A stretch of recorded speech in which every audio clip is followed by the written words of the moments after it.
Welcome back, everybody, to the We Fix Pain podcast. This is episode number 27 with Dr. Josh Satterlee. Doc, welcome to the podcast. Thanks, man. I really appreciate it. I appreciate your time, your talent, and your opportunity. I've had an opportunity to listen to you on several occasions, and I was impressed, and I'm grateful to have you on so that our listeners can get some of this knowledge transfer that you have in areas of expertise, rotational athletes, functional movement, functional rehab, the transition from pain to performance. So thank you for your time and talents in advance. Absolutely, All right, quick man. intro on the podcast. The We Fix Pain podcast. We like to focus on health and wellness related topics with a specific focus on integrated neuromusculoskeletal care. We discuss injuries to muscles, tendons, ligaments, fascia, bones, joints, nerves that lead to pain and pain conditions. We address topics like assessment, diagnosis, treatment, rehabilitation, and management of acute and chronic related pain conditions. We thank you, our listeners, for listening, watching, and subscribing to the podcast. We humbly ask, if you do like this material, please subscribe and share. A little bio about our guest. Dr. Satterlee is a sports and rehab-based chiropractor and strength and conditioning coach practicing out of Engage Spine and Joint. He has a passion for rotational athletes, golf, and golf medicine. He is currently an instructor in the selective functional movement assessments for the functional movement systems. He's also an instructor for Titleist Performance Institute, TPI, and Golf Fitness and Golf Medicine, and for the North American Institute of Sports Medicine, and for On Base University. In 2013, Dr. Satterlee opened a 5,000 square foot clinic gym hybrid model that provides complete start-to-finish solutions to injury care with exercise programs providing the finest maintenance care possible.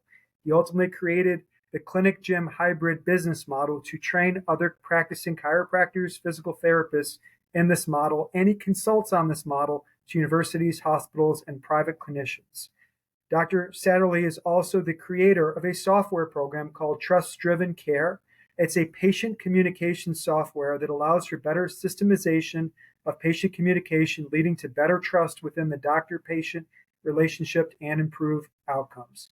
In his downtime, he enjoys golfing, especially with his two sons, and pretty much anything outdoors, including hiking, fishing, and boating.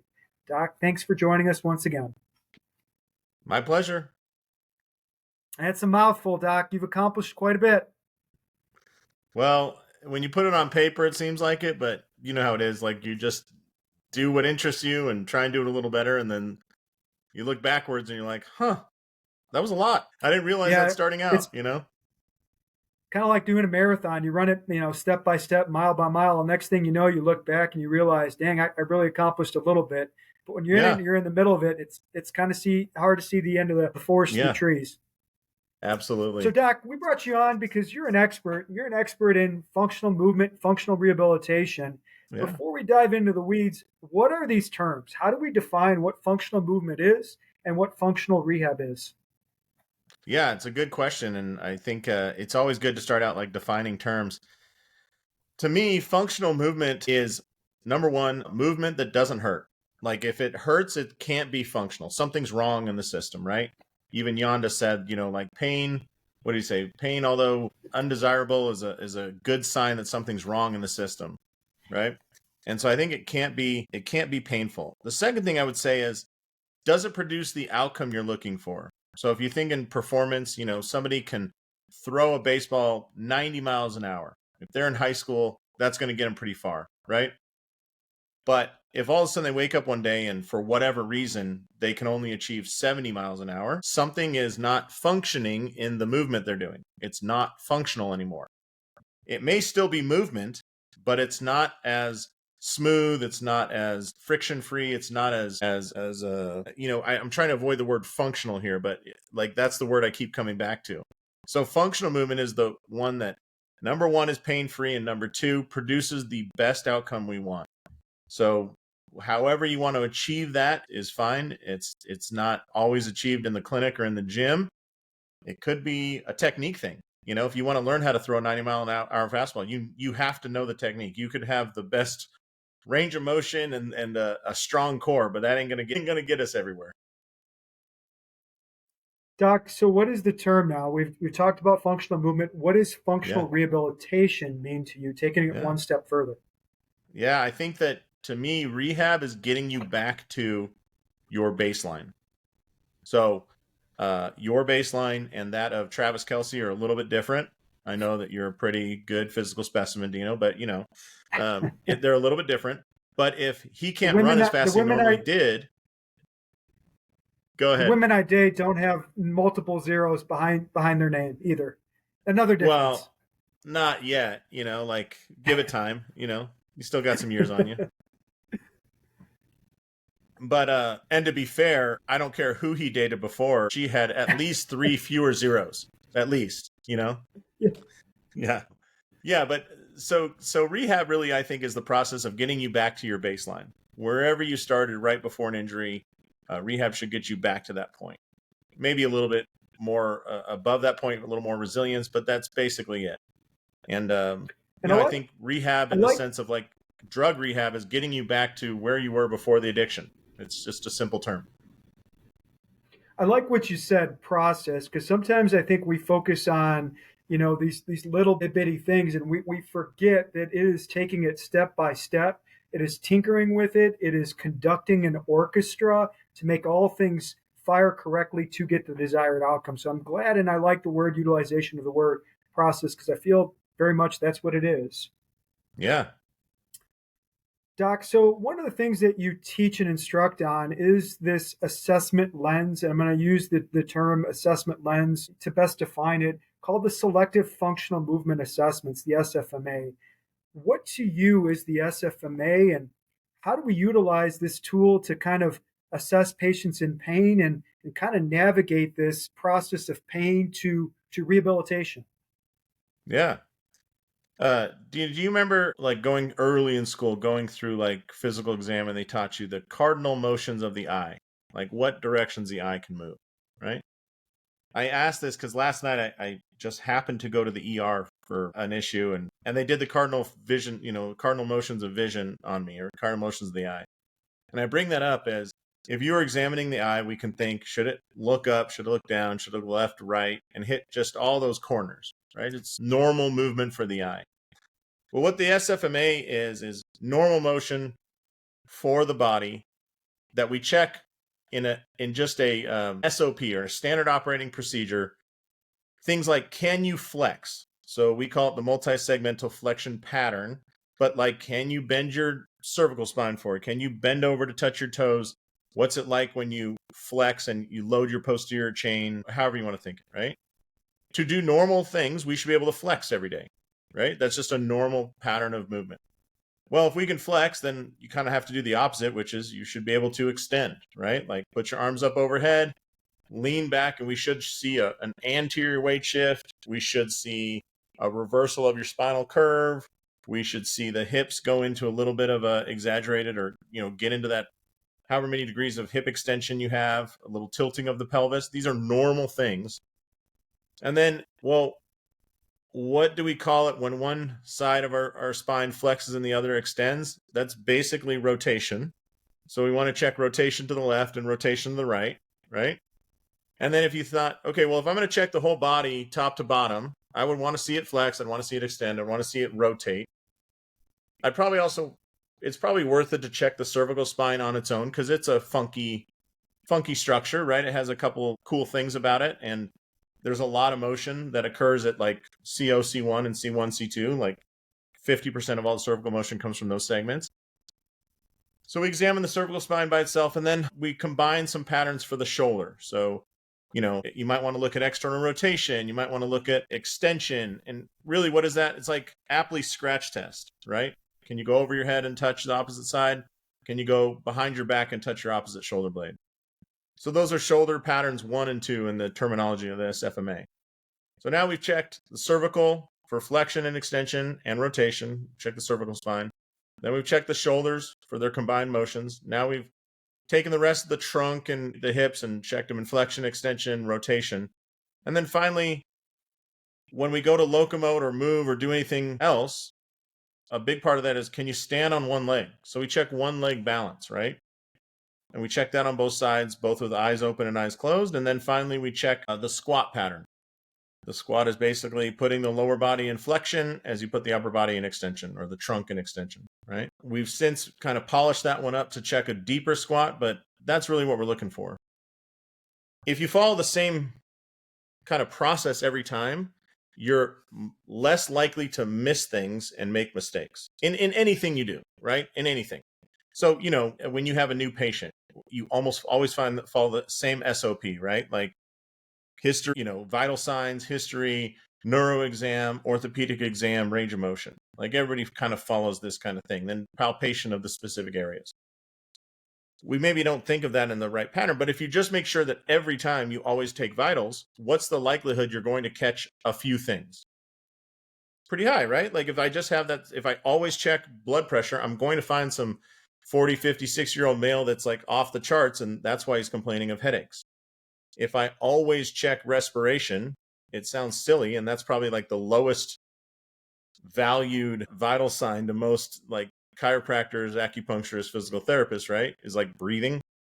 But what if you have somebody who comes in and their normal respiration at rest is like 30? What does that tell you?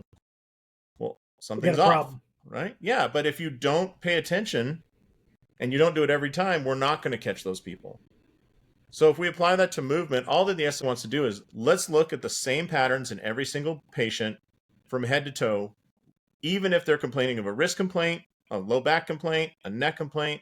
It doesn't matter. We're just going to look at the entire system and double check that other things aren't contributing to this. How many, for example, how many low back patients that you've seen are really, the low back is the victim of a crime going on in the hip, right? Or even in dorsiflexion, right? How many shoulder problems have you seen where it's like, dude, this is a pelvic stabilization problem manifesting as a shoulder problem? Well, if you don't look at the whole body, the whole top to bottom system, how would you be able to identify those things? So that's all it is. So to sum it up, it's a series of tests that can be done or should be done on most patients to look at not only the area of chief complaint, but other affiliated areas. And it systematizes it so you don't miss anything, what those contributing segments lead to the chief complaint. Yeah. And really, one thing you reminded me of too is almost always in our business, the chief complaint is a painful area. It's rare that people are like, I just can't bend my knee anymore. I mean, sometimes that happens, but most of the time they're motivated by pain, right?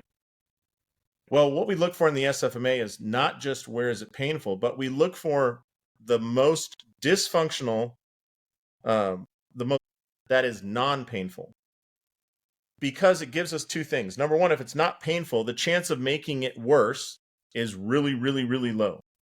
And I've been in practice long enough I've had a few patients that came in at a 5 out of 10, and lucky enough for them, they left at an 8 out of 10. I have absolutely made people worse. I never want to do it again in my professional life, but it happens, right? Well, if it's starting out as an area that's not painful, that's really unlikely to happen, right? So if you have somebody with a hot disc, as I used to hear when I was in school, giving them more range of motion in their hips almost always relieves some of the pain in their low back. Not always, but almost always, right? But the hips aren't painful. So it's like an area where we can do a lot of treatment and improve the function without the risk of increasing pain, right? The other thing is we look at, are there other contributing factors that led to this? Sure, there's that area of chief complaint, but what if they have a huge asymmetry in ankle dorsiflexion, a huge asymmetry in cervical rotation? Could either of those things contribute to like a low back complaint? Absolutely. And how many freaking people have they seen or will they see that will never address that and therefore never get them all the way better?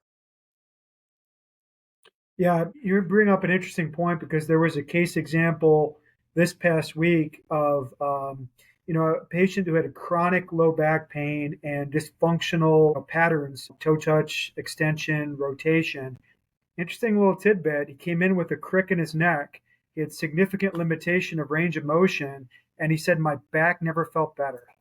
My lower back never felt better than when his neck was jacked up." Yeah. And he's like, "I will take this because my low back pain has been so chronic that for the first time in years, my back significantly felt better."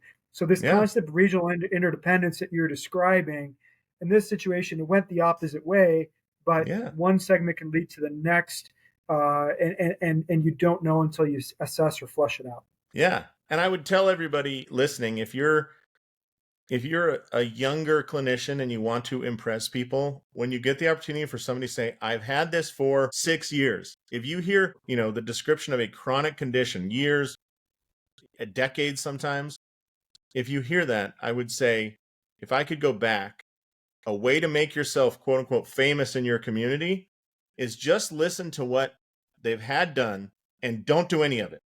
So if they're like, yeah, I used to go to my PT and he'd, strengthen my core. Man, I really didn't get rid of it. Or somebody comes in with plantar fasciitis. Oh, I was told to like roll my foot on a ball and I do this stretch and all that. Go, cool. Obviously, those things were not 100% effective or you wouldn't be in my office. If they were, you would never have showed up, right? So just eliminate that and then say, what's left? Well, if you eliminate those things, what most likely you'll be eliminating are things really close to where they're complaining. So if they're complaining of their foot, you're probably at the foot and ankle. But what I would proffer to you is go as far away as you can where you find dysfunction. So if you find that their neck doesn't rotate and their complaints are plantar fasciitis, you will be shocked at how many times that distant dysfunction that they were like, oh yeah, it's been that way for years, aka just about as long as the plantar fasciitis has been there. And Yeah. treat that and see how their pain is. When we teach the SFMA, we try and do this in their case studies to show people the power of it. Recently, in September, I had the opportunity of teaching a course, and this guy was a chiropractor now, but 15 years ago, he was a collegiate swimmer, got out of collegiate swimming because he injured his shoulder, right? This is not shocking. And he's had shoulder complaints ever since. And if you're a chiropractor and you have shoulder pain, what type of treatment do you think you've almost certainly got? You probably got manipulation, maybe some soft tissue work. Right. And everybody had worked his T-spine, they'd adjusted him, they'd worked his soft tissues galore around the area, they worked his neck, they did all this stuff. We found a contralateral dysfunctional, non-painful pattern of his right ankle dorsiflexion. Now, when I was in school, no one ever associated dorsiflexion and shoulder pain, right? Ever. But I said, for sake of illustration, I said, let's just try it, only because it's so far away. We mobilized his ankle. We did some like long axis distraction and some basically grab and crank on his ankle. We Grab and did some go. soft tissue work. Grab and go. Yeah, that's right. And I had instigated his pain by having him do push-ups in class because we just need something to create pain like really quick, right? And he first had like an 8 out of 10 pain when he did about 5 push-ups. After we worked on his ankle, we had him do 5 push-ups and he said, that's weird.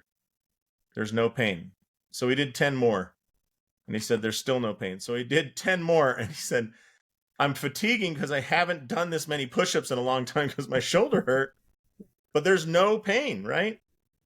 And one of the guys in the class is like, what the hell? This doesn't make any sense. And I think it doesn't. But who cares? Like, I don't care anymore. All I want to do is get that person out of pain. And if I told you, I can get rid of your pain if you cut a lemon in half and rub it on your right ear. If you've been in chronic pain for 15 years, will you try that? Yeah. As long as it's not very invasive, yeah. Oh yeah. Yeah. Everybody will. And like, what's the risk profile of taking a stiff ankle and cranking it? We're talking about Minimal. something that has very low risk. Now, what's the risk profile of Minimal. taking a GH joint that's already painful and cranking it? Significantly higher, right? Significantly higher. So I wasn't willing to do that. And by following that, we were able to impress him and everybody in the class. And, they left, I hope they left thinking I should look everywhere to find problems. How does the SFMA classify movement? You mentioned one of the categorizations of the dysfunctional, non-painful segment. Yeah. What are the other classifications and what do they mean? Yeah, it's a great question. It's super simple. If you just think of a 2x2 matrix, what are those things back in school? What were those genetic things where you find out the likelihood of a genetic? Oh, the Punnett squares. Yes, thank you. My wife has brown hair and brown eyes. I have brown hair and hazel eyes. We have a blonde haired, blue eyed son. So we talk about this sometimes, like, how did that happen? Yeah. Yeah. So if you just think a 2x2 square, all we're looking for in the SFMA is when somebody does a motion or a movement or what we call a pattern, right? Is it functional or dysfunctional? Right? Is it functional or dysfunctional? Now, A or B. that's right. Now, you have to have a clinician level thinking to think, is this normal to say, is it functional, right? Because think about, again, going back to the GH joint, what's normal movement? What's excessive movement? What's hypomobility? We are guessing when you step in the room, you've got the background to understand what's normal. But in this case, I'll just give you a good example. Functional movement in a toe touch would be that with your legs straight, you can touch the tips of your middle fingers to your toes. That's it. I'm not saying palm the floor. I'm not saying drop your elbows down, but that's normal motion, or that's functional movement, right? If you can get all the way down there. Now, a lot of people can't, but remember, 80% of the population will suffer from low back pain. So if you're like that, that's no reason not to do it. Like, you don't want to write them off and say, well, nobody can touch their toes. Yeah, well, nobody doesn't have low back pain either. So that's a horrible measure, right? So we're looking for functional or dysfunctional. Now, what is dysfunctional? They could be shaking to get there. They could have to hold their breath to achieve it. They might have to kind of bounce to get into that toe touch. But again, you're a clinician. You look at it and go, is that smooth and easy motion? And if the answer is no, it's not functional. It just isn't. Like, we can find out why, but it's just not functional, right? Then the second classification is it painful or what we call non-painful, NP. Painful or non-painful. So the non-painful we designate with an N. So, and the painful we designate with a P. And then regarding function, we either have F for functional or D for dysfunctional. So you're going to end up with 4 possibilities. Functional, non-painful, FN. Functional, painful, FP. Dysfunctional, non-painful, DN. Dysfunctional, painful, DP. Right?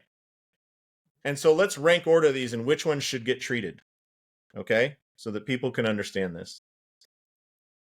The site of chief complaint most likely is going to be A. We know it's going to be painful, right? And do you think it's going to be functional or dysfunctional? Mostly it's dysfunctional and painful, right? And pain limits function. So it's going to be a site of DP. All right. Well, what if I test a joint that has no problems? That would be functional, non-painful, FN. And so my joke in that is, the easy way to remember it is, don't waste your FN time. There's nothing to do there. You can't get rid of pain and you can't improve the function of it. So then we're looking at the dysfunctional, non-painful. That would be like a joint with range of motion limitation, a hamstring that doesn't stretch far enough, or tightness in your lat, right, affecting it. Maybe it's a thoracic joint that doesn't rotate enough. That would be dysfunctional but non-painful. So we have FN, FN, DN, DP, and the last one is functional painful, FP. That's the danger zone. That's where somebody has plenty of range of motion, but it's still painful. That one's really tough to deal with because you're not going to do anything to improve the range of motion. Let me say that differently. Stretching, muscle work, chiropractic manipulation, these things are not going to do anything to, there's no limitation to improve. So all we can do in those situations is reduce the pain. Those are people who may need an injection. Those are people where different modalities may make better options, but there's nothing you can do to increase the function of those areas. And how is this a guide for our treatments and treatment planning? Like, what role do we take with these categorizations to treatment planning, and matching the tools that we have in our arsenal to the patient? Yeah, it's a great question. Well, let's talk, like, what tools do you have? So let me ask you this. If we're looking at something that is dysfunctional, how would we improve function in a dysfunctional pattern. Typically, that's hands-on treatment, right? We're increasing the range of motion through like hands-on, these are techniques, ART, Graston tools. I think you guys have your own. Aerosty is like a treatment method, right? Yeah, it's a methodology, a hybrid Yeah, amalgamation of multiple things in the arsenal. right.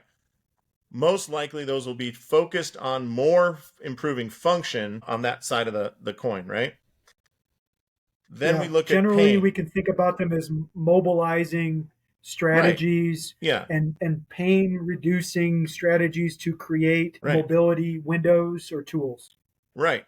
And so if I want to look at the complete opposite side, if you look at something like whether or not you use this, E-stim and ice, right? What are those supposed to do? Well, E-stim closes the pain gate, right? Does it do anything to increase the range of motion at a joint? Does it do anything to increase the strength of a joint or the muscles surrounding that joint? No, it doesn't do anything. It doesn't affect the capsule. All it does is close the pain gate. So that's only going to work on the P part of a FP or DP, right? When somebody comes in with a chief complaint, please, by all means, address their pain. Do something to get rid of the pain at the painful site. Maybe that's some taping. Maybe that's some light massage. Maybe that's dry needling. Maybe that's E-stim, ice, laser. I don't care what your tools are. Just do something to address their pain for sure. But then step back and say, why did that pain develop there? What was not functioning that drove that pain to occur? And so an easy way to think about this, like in a disc herniation, is discs don't herniate when everything's moving well. They're pretty damn resilient structures, right? Why do discs herniate? Because they're trying to make up too much motion. It's almost, I mean, you've seen guys squat 600 pounds, right? How come every disc in their back doesn't blow? Because they can put up with a ton of compressive force. What they're not good at, just like the meniscus in the knee, they're not good at axial load with rotation, right? They're just not good at that. That's the easiest way to tear the annular fibers, right? It's just pin it down and twist. If you pin it down, it's actually going to be pretty resilient. But if you twist, it's going to bark at you. So in that case, why did that herniation occur? There had to be some lacking motion somewhere else in that kinetic chain. And what kind of motion? Well, in that case, I would say almost certainly you were missing rotation somewhere else. Somewhere else you had a lack of ability to absorb rotation or create rotation, and therefore, unfortunately, the lumbar spine was recruited to do so. So then we want to look at the rest of the system and go, where's that missing rotation? Is it in the hips? Is it in the ankles? Is it in the cervical spine like your guy, right? Like something was missing. Let's flip the script now. We mentioned Yeah. the medical portion of movement assessment, but there's another portion of movement assessment. This would be the sister to the SFMA or brother to the SFMA, the functional movement screen. What is the Yeah. screen? Why do we utilize it? Yeah. It's just that. What is a screening tool? So think about, here's a crazy thing for you. From when you were 0 years old, to when you were 18, you probably went through a couple different medical screens. Number one, did you ever test on a Snellen chart for vision? Yep. Yeah. Okay. If you cannot read the line that you need to read, what's the diagnosis? We don't know. Just that your vision isn't good. It could be that that you need to have it corrected through lenses, like you're wearing glasses, right? That's one thing. Could it also be that you have early onset glaucoma? Could it also be that you have a misshapen cornea? Could it also be that you have an optical nerve, a tumor growing on your optical nerve? Yes, all of these are possibilities. But all we're using the Snellen chart is a screening tool to say, is it good enough or not? If it falls below certain criteria, all we're saying at that point is we need more investigation. We need to figure out what's going on, right? Okay. You also probably had a dental screening, right? In dentistry, we no longer wait for a tooth to get infected or be painful, right? Long before you turn 10, you've had a dental screening, right? You go to the dentist, they press on every tooth. If one is sore or painful, do we know the diagnosis? No, it could be a tooth problem, could be a cavity, it could be a gum problem, could be an infection. There's a lot of choices, but all we're saying is you didn't pass the screen, investigate more, right? Then you go to like a pharmacy. Remember, I don't know if they still have these, but remember they used to have those chairs with the blood pressure cuff kind of like hard Yeah. mounted. You put your arm in there and hit the button and it would tell you your blood pressure. if somebody's blood pressure is high, if they have hypertension, what's the diagnosis? I don't know, right? Could it be an infection? Yes. Could it be a kidney blockage, or could it be a some sort of embolism? Could it be a tumor? Yes. All of these things are possibilities. All we're saying with a screen is when you don't pass a screen, go for further testing, right?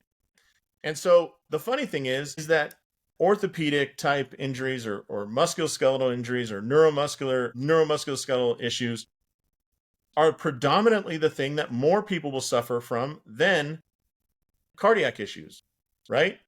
More people suffer from those than dental issues. More people suffer from those than vision issues. Yet, what is our screening tool for musculoskeletal issues? What does every kid go through before they turn 10? And the answer is nothing. There's nothing that looks at it.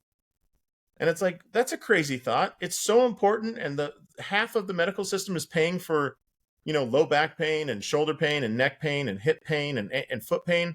Yet we don't screen people to find out what are the early warning signs. No one would accept that in the world of cardiac care anymore, right? If we're like, hey, we're not going to take BP and pulse until you tell us that your left arm is killing you and you have jaw pain. That's like unacceptable anymore, right? But why is that? Because over the last few years, we realized screening is way cheaper, way easier, way more effective than waiting until you had a heart attack. And look at that. Your dad's generation, a lot of the people he knew were dead from a heart attack long before 50 or 60, right? And now it's rare to see anybody die of a heart attack before they're 70 or 80. Like we've shifted, and screening was a huge part of that. So going back to your question, the functional movement screen is saying, can we just look at some basics of movement to see, is it good enough, or do we need further investigation, right? Further testing. So then let's talk. What would be good enough? What would be the most basic way you could look at movement to say, hey, this is good enough for you to blank, for you to exercise, for you to play pickleball, for you to lift weights in high school, for you to play high school sports. This is you have good enough movement. There's no worry. Or, hey, we need further testing. So what would be the basics of those things? Well, to break it down, number one, should you have a base level of flexibility or mobility or whatever you're going to call that? Like, would that be a reasonable thing to screen for if we're looking for people to have base amount? I agree. Yeah, you're nodding your head. I think so too. So how would you do that? Well, an easy way, if we're just looking at things, check the most mobile joints in the body. And if they're not mobile enough, you probably have a problem. Well, what are the most mobile joints? Ball and socket joints. And we have two sets of them. Check the shoulder, check the hip. If their movement is good enough, there probably is enough movement or enough flexibility in the system to proceed. If those are restricted, if your most mobile joints are limited, every other hinge joint, every other type of joint is probably limited too, right? All right. It's like when you're in college and you have that one friend who's like a total risk taker and drunk. And when he tells you, hey guys, we should probably stop doing this. This is dangerous. That's when you know this is serious, right? Like the most risky dude is saying stop, like red flag, red flag, red flag. Yeah. All right. So we have our two tests for flexibility, the shoulder and the hip, right? Okay. Well, then look at the three stances that most people do in movement and sport. Let's think sport. When you're running, that's kind of a one leg is in flexion, one leg is an extension. If we do that in the gym, we call it a lunge, right? One leg's in flexion, one hip's in flexion. Split stance or lunge. Yeah, split stance or lunge. Yeah, or lunge. So let's check both sides. Like when they lunge down, can they at least get their knee to the ground and get back up? Right? What if the front leg's like crashing in as supravalgus? Is that something to address? Absolutely, right? But we're just looking, is it good enough? Okay?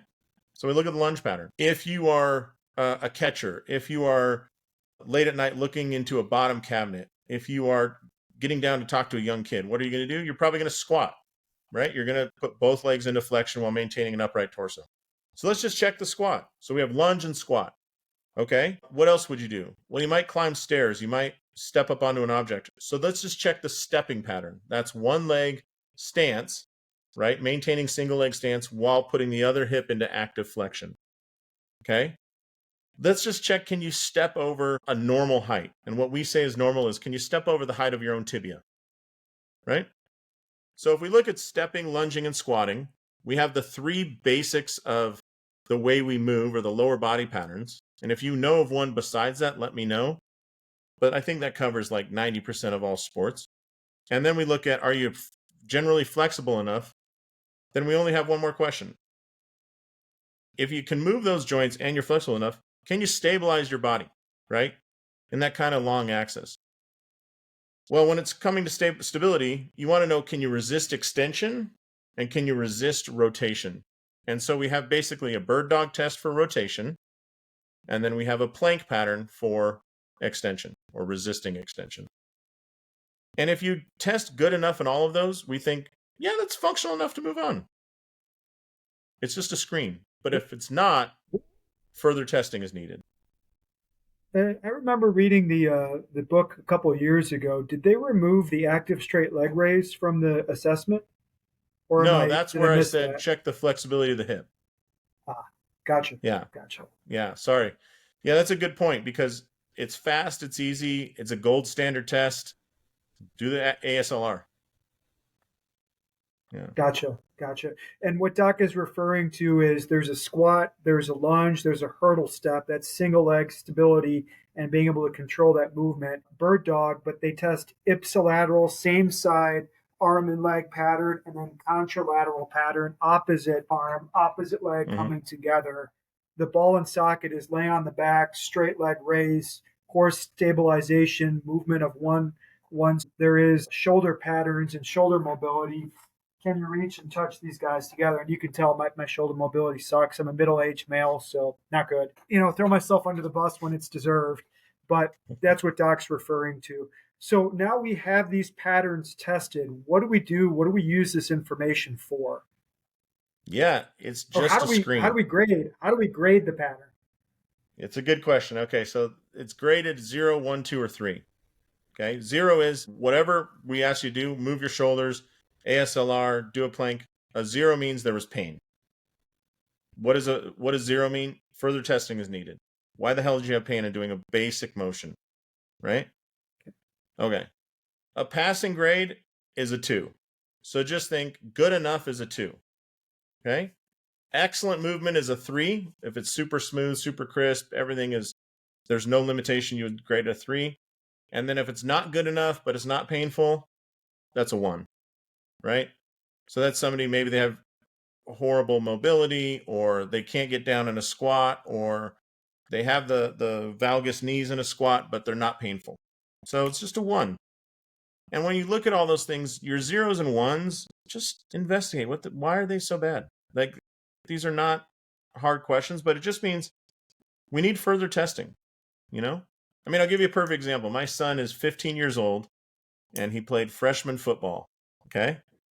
And so, being a guy who's in this world, he said the scariest words I've ever heard in my life. I'm meeting some of my buddies at the gym and we're going to work out. Okay. Uh-oh. Yeah. A group of 15-year-old males with testosterone flowing after their football season. The only thing scarier would be if he had said, we're going to see a bunch of hot girls from our school there too. Because I'm like, oh, great. Now you're trying to impress somebody.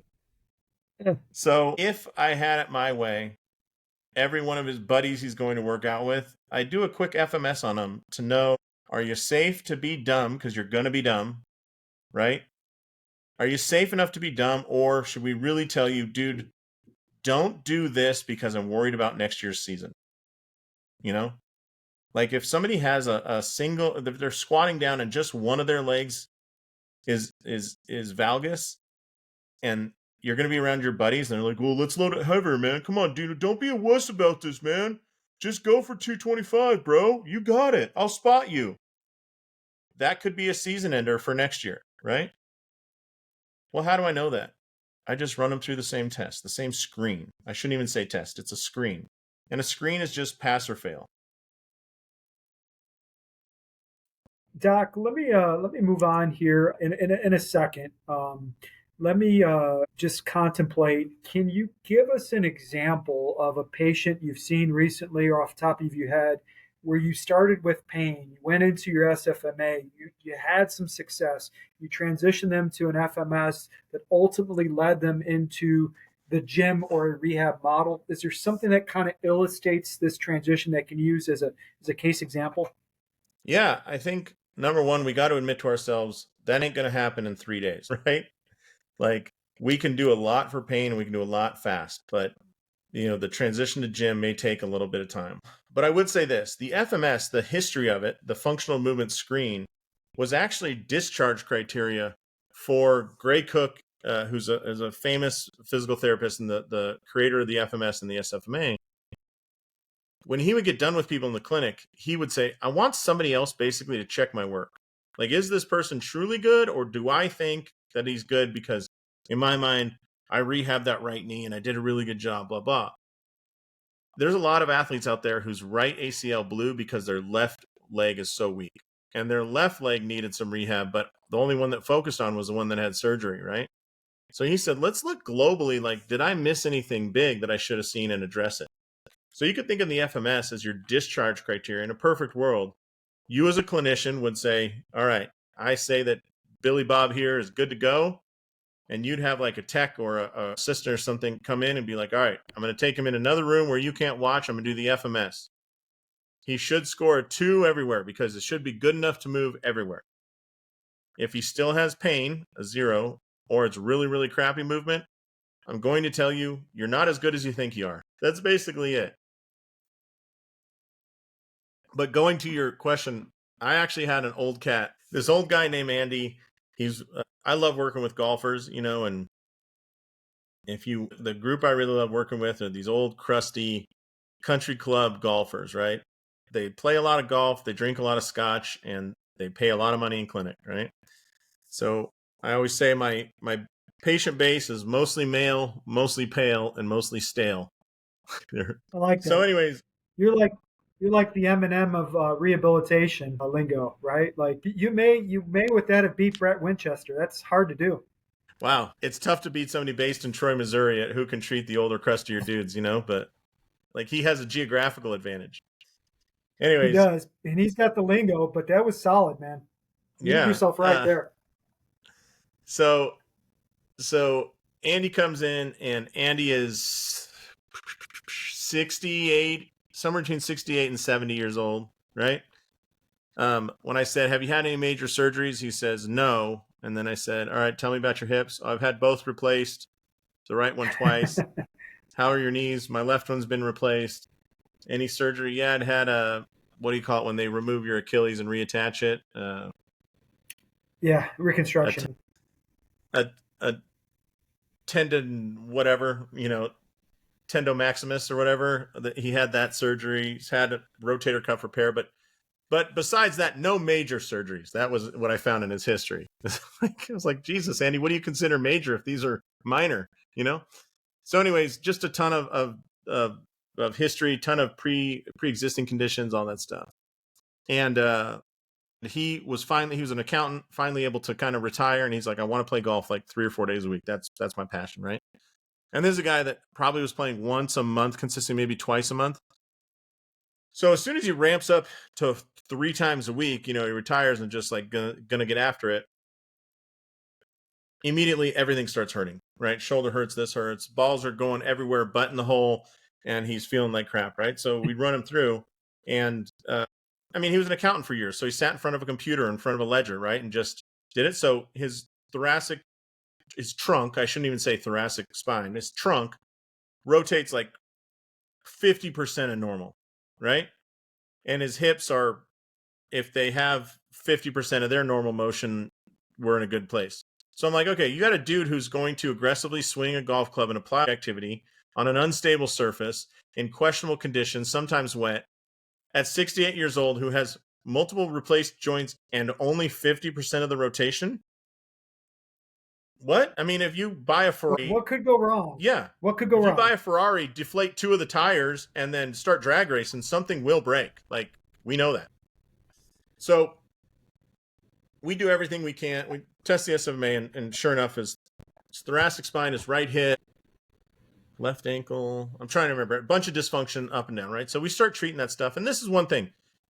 that dude's never going to be perfect. And I don't want you to think like when we say dysfunctional, we're going to try and improve him as much as possible with the SFMA. But at some point we can go like, this is just what's acceptable for Andy, right? So what was cool about that case is I worked with him and I know his golf instructor a lot. And I said, hey, we got to find a swing that doesn't require him to turn as much. Because if he does, he's going to end up in pain after basically every couple of rounds, right? So we kind of modify his swing. The golf instructor is awesome. Fit him for a different setup in his clubs to promote this kind of handsier swing. And over about 3 weeks, a significant amount of pain goes away to the point where Andy was like, you know what? I'm not just saying this. I haven't felt this good in probably 25 years. And I was like, oh, that's Nice. great. So after that, he said, I don't really have pain. Now, from an old guy with multiple replaced joints, that statement's kind of tough to interpret, right? I don't really have pain. How much pain has he just gotten used to that's like baseline for him? His 3 out of 10 is now his 0. He's like never going to go below that, right? So anyways, treat him. And then I get to a point where I'm like, hey, I want to know how you're doing just orthopedically. Like, I want to make sure we don't have something stupid. Like, this guy pays a lot of money. So I don't want him to trip and fall stepping up onto the curb to get in the clubhouse. And he falls and breaks his hip. And, now he ain't coming to me. He's not playing golf or anything. So we did an FMS, right? A bunch of 1s and 2s. But I was proud of myself. Not a single 0. Which is, if you've done the FMS, that's actually kind of hard to do. Yeah, not a single 0. 1s and 2s, plenty of areas to focus. And so then basically what I did after that is do the TPI screen to find out where should we focus the most for what he wants, the way he wants to swing, right? For Well, those that, in an old guy that are not familiar, TPI screen is? Yeah, the Titleist Performance Institute, a golf-specific screening and testing system, I guess. So when we mobilize this dude and we do all that, after sitting behind a desk for whatever he did, 45 years as an accountant, right? He's missing something that's very important in golf, besides the flexibility. He's missing something called muscle. Specifically, he had this condition called no acetol. It's a horrible condition where their posterior chain is just withered away to nothing. But if you want to produce rotational force, what is the powerhouse of our rotation and overall power in the body is the hip complex, period. Like, except for swimming, there's no other sport where that's not where you get most of your power from, right? Well, he had nothing. And so I can keep playing this game of fixing his back, fixing his back, fixing his back, fixing his back, fixing his shoulder, fixing his shoulder.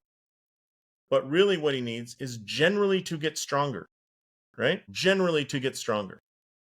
And any muscle we add is going to be beneficial. And specifically, muscle around his hips and his shoulders are probably going to be quite beneficial. The cool part of that is when we're talking about an overall like global assessment of movement, global assessment of pain, global assessment of improvement, if over the next 3 years, if we added 1 pound of muscle to this individual, that'd be an astronomical achievement, right? A 68-year-old male who, like, sedentary individual behind the computer, if we had 1 pound of muscle, and I honestly think we can do a little bit more than that. But the funny thing is, he's at the age group where he should be losing 1 or 2 pounds of muscle a year, right? So I look at that as if I can keep 1 pound extra of muscle on him or keep him at the same weight for the next 5 years, we've significantly improved his golf game, which is his goal. But I've significantly reduced his fall risk, which is like a morbidity measurement, right? I've significantly improved his quality of life. I've significantly decreased his risk for heart attack. I've decreased his risk for stroke, for cancer, for diabetes, for all the neurodegenerative diseases that we really worry about, all by treating him first for his back pain and then getting him into exercise. But I don't say, hey, I want you to exercise. We say, let's build up your swing for golf. Yeah, it's a little bit of a patient communication and patient tip. You use that activity as the carrot on the stick. Like, we're getting you better for golf, but really we're getting you better for life. Yeah, like stronger glutes are great for golf, right? They're also really great for reducing fall risk. Oh, and by the way, they also help if you want to run. And they also help, everything. Like there's nothing they don't improve. We're going to transition topics here really quick. You Yeah. mentioned the transition from pain to performance. And one of the things you've been working hard for years is develop this topic called the clinic gym hybrid model, transitioning a patient from the clinic to the gym, developing systems around it. So, what is this model, and how do we make this transition from pain to performance swiftly and effectively? Yeah. So I think it's best summarized when I had a patient that we actually a golfer as well, but got rid of a bunch of neck pain and shoulder pain in her. And she said, "Oh my God, this is great. I don't ever want this to come back. What do I need to do?" Right. And if you never want your pain to come back, what do you need to do? Well, I think you just got to transition into the right kind of exercise, right? Repeated exercise in the right patterns for the right reasons is fantastic. So how do you do exercise? Well, I got sick of sending people to trainers and gyms and stuff and then having them bounce back after 6 weeks with the same injury recurring. And I said, you know what? We should really just focus on how to get these people moving. And the best way to do that is I want to hire the trainers. I'm going to train them about the SFMA and the FMS and then say, hey, go exercise with these people to do a great job. And in doing so, we gave the patient what they wanted was we set up a system for them not to have their pain come back. And then they also got the outcomes they were wanting, right? Like Andy and his strength and his glutes. Like everybody gets the outcomes they want through exercise. And I get the outcomes I want as a business owner because instead of just they're out of pain, so I send them off, I go, well, how about wrapping you into a membership, right? And that membership-based training program, everything, it financially benefited us. Patient was happy to pay for it because that's exactly what they want. It's getting them towards their goals. And everybody wins. Everybody wins in that. So it's really just having, and the worst part about being a chiropractor is the better you are, or any kind of pain-based clinician, the better you are, the the worse your business is going to be. If you can get somebody out of pain in 6 visits versus 12, great, except you now need twice as many new patients, which costs money, which costs effort, all those things. So instead of like signing people up for 58 visit care plans or, 5 times a week for the rest of their life, which just didn't align with my beliefs, That's rookie I league. said, You really need to go 72. did I? Shoot, I always That's get that bush league. number You wrong. really need to Yeah. go 72. Yeah, Yeah. you Well, gotta go back to Cairo school and ask them what are they teaching you. yeah. But if I said to you, hey, Dino, let's talk about somebody with 72 visits to your clinic gym, the first 12 are going to be pain based. The next 12 are going to be focused on improving movement and maybe some pain stuff. So we're at 24 now. And the remainder of them would be workouts. Would you have a problem with that? No, like it's something Not we at all all. believe in, right? But if we don't have that place to transition them, then it becomes a crapshoot for what happens. Let's move into one of the last topics that I consider you an expert on, and that is patient communication. In fact, you've built software that helps with patient communication. So I want your top three, your quick hitters. These are, Yeah. one, two, three punch. Your top tips for effective, timely communication. Yeah. We have a framework for this. So I built a software, but I would say it's like QuickBooks. If you don't understand bookkeeping and accounting or you want to commit fraud, software ain't going to help you. But if you understand the principles and the reasons, then the software makes it better. We built a 5-part communication framework that I just think it's really easy to remember. Okay? So in any patient communication scenario, remember these 5 things. We call it the patch. Okay? PATCH, the patch method, named after Patch Adams, who might have been the greatest communicator in all of healthcare, right? P is always making sure you phrase everything as the patient's goals, not your goals of treatment, the patient's goals. So I don't want to say to Andy, hey, I'm going to increase your dorsiflexion by 17.8 degrees. He's like, I don't care. I want to hit the golf ball further, right? So talk about, for him, golf, patient's goals. A is always offering autonomy. Allow them to have some choice, whether they do exercise, whether they come in three days a week or 2 days a week, something. Just give them choice. Everybody loves autonomy. In fact, in our recent political election, autonomy came up as one of the like voting decision makers, right? So that's P and A. Then T is tailoring communication methods. We as doctors rely so much on our verbal communication that we often forget that's not how a lot of people communicate. So using a joint model when appropriate, right? Like pulling out the spine model or having a model of a herniated disc. Or what if there's a language barrier? Let's say I speak English, you speak Spanish. Using a whiteboard, drawing a picture, using a PowerPoint presentation, something to tailor those communication methods. Then C is always remember communication basics, right? Make eye contact, use their name, introduce yourself by name, handshakes when you come in the room. Like these are small things, tone of voice, pace. These are small basics, but they're super important. Side note, do you know what percentage of doctors use the patient's name in their initial visit? I'm going to guess 33% or less. 8%. Wow. 8%. And it's like you're holding a freaking chart with the name on it. It's not like a guessing game, for God's sakes here, right?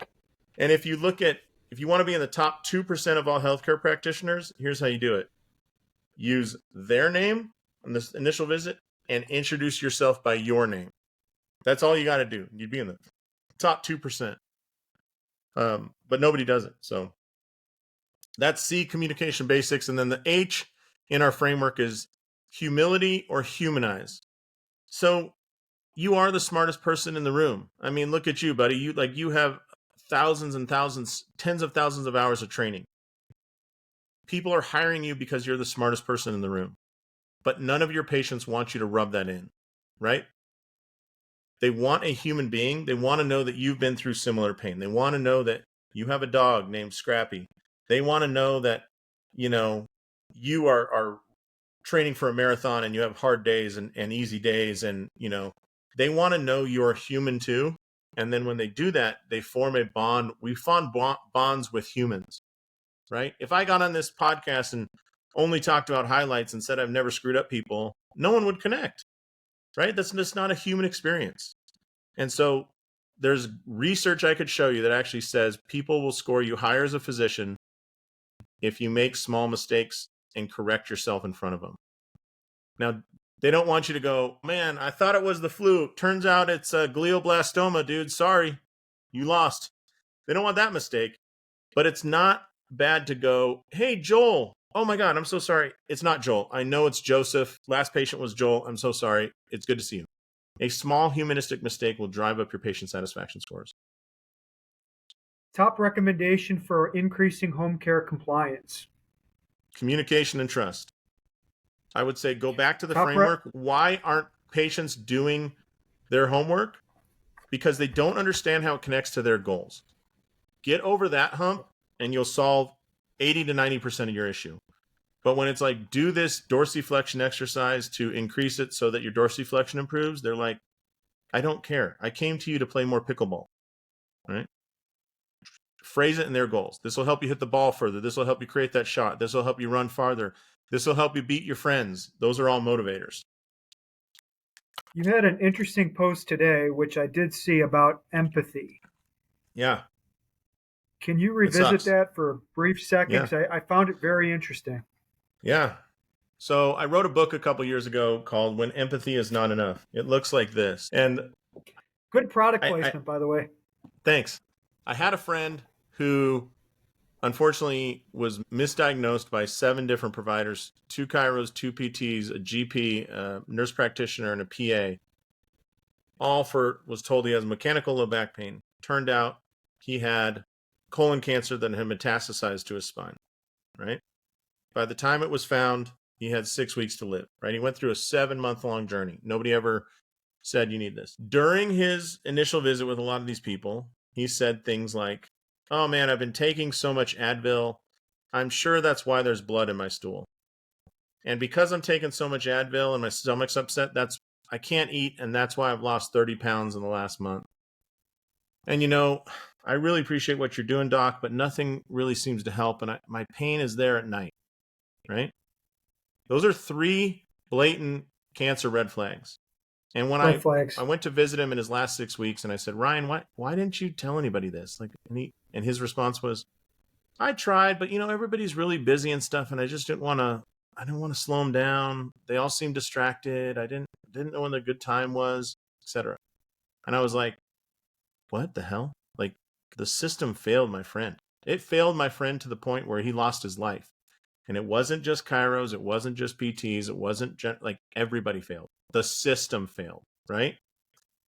So I started diving into the research. I looked at like 65 different articles on communication, right? Number one complaint is people don't feel heard. But as I looked at this information, this thing kept coming up that was like, oh, you should be empathetic, be an empathic listener, offer your empathy to your patients. And every one of the studies I found with that in there, I was like, that's an excuse. That's a great intent, but remember that the healthcare is not being delivered by a robot. The healthcare is being delivered by another human. And so let's say that, Dino, I'm your first patient after lunch, and at lunch you happen to meet with your accountant and he says, hey, bad news, you owe $85,000 in taxes this year, in addition to what you've already paid. Do you think, you are legitimately one of the best clinicians out there, you're experienced, you're educated, you've done it all. Do you think you will treat me as good right after lunch as if I was the last patient before lunch after finding out you owe 85 grand in taxes? There's no way. Probably There's not. no way, because you are dealing with human things on your side, right? How about that new patient that shows up? It's the last patient of the day. They show up 20 minutes late. They have an attitude. They didn't fill out their new patient paperwork. And so, and you think that we can be empathic to that person? I'm like, this is a joke. There's no way that relying on empathy is the solution to these communication things. Now, empathy is not enough. We have to have a system. And then if we follow the system, let's add empathy on top when we have it. But come on, like, relying on you being in a great mood and a happy-go-lucky dude who listens it's just not feasible for patient communication. You deal with your own stresses. You get tired. You have like all these things to think about too. So instead, let's put in some signposts. Let's make sure we, just like vital signs, let's just make sure we do the same thing every time to have a reliable system that on your worst day, you're still pretty good. You're not the best, but you're pretty good. Now, on your best day, you're amazing. But this idea of relying on like you to be empathetic it's asinine, right? Like, it's stupid. So I just got fired up and wrote a book about it. Yeah, well, I appreciate that because some of that resonates. We've all had successes and failures in practice and communication, good intent, poor execution of communication. And Yeah. to make sure that we systematize it. So, like you said, on our worst days, we still come across as considerate, concerned, and involved. One way to take the human factor out of that. So, I appreciate that. Doc, thank you for the conversation. Where can people find you? You've dropped a ton of knowledge bombs on us. Where can people find you if they have questions about communication, trust-driven care, clinic hybrid model, SFMA, rotational athletes? How can people find you? Yeah. I'll make it easy. If you want to talk about communication and have a system do it, check out trustdrivencare.com. That's what I'm really focused on right now, and that's what's inspiring me right now, the book and research, and we do some classes and whatnot. And I think, as I came up, I don't know if it's like this anymore, but if you think about the three pillars of healthcare, it's diagnosis. That's primary. That leads to treatment, right? The wrong diagnosis means the treatment's always wrong, but diagnosis, treatment, and then finally communication. Nobody focuses on communication. Treatment, there's 1,000 courses you could take on that, right? McKinsey, Graston, Factor, ART, all these things, DNS, they're all treatment. I would say SFMA is what I did for diagnosis, and then Trust Driven Care is what my project for communication. That's what I'm focused on right now. Doc, thank you so much for your time. I'll put all the relevant links in the show notes. My name is Dr. Dino Pappas. This is Dr. Josh Satterlee coming to us from Las Vegas, Nevada. Doc, thank you for your time. Thank you for your talent. Thank you for trying to raise the bar for healthcare providers across the United States. Absolutely, man. Thank you for having me, and I hope that your message resonates with a lot of people, because I think you're talking about the right things, man. Appreciate you, and we are signing off.